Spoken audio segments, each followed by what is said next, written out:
kyk af op hom.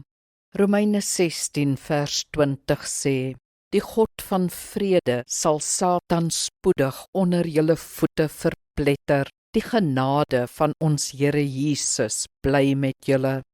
Ons mag nie vergeet waar die bose ten opsigte van ons staan nie.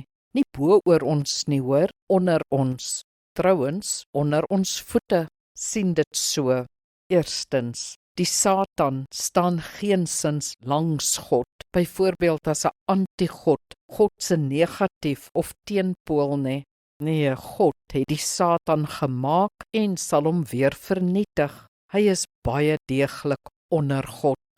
Tweedens, ons is in die Here deur geloof en aanneming en in daardie sin ook bo die vyand.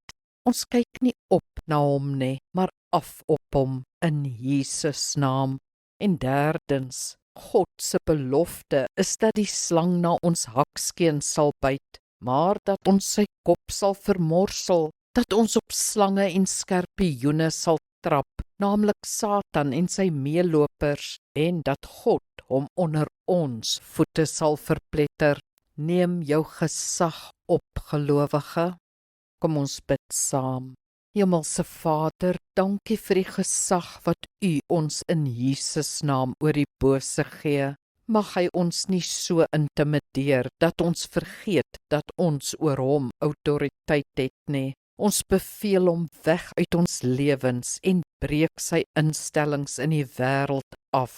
Ons missie is om sterk teen hom op te tree, nie om vir hom bevrees te wees nie. Amen. Die Here seën jou.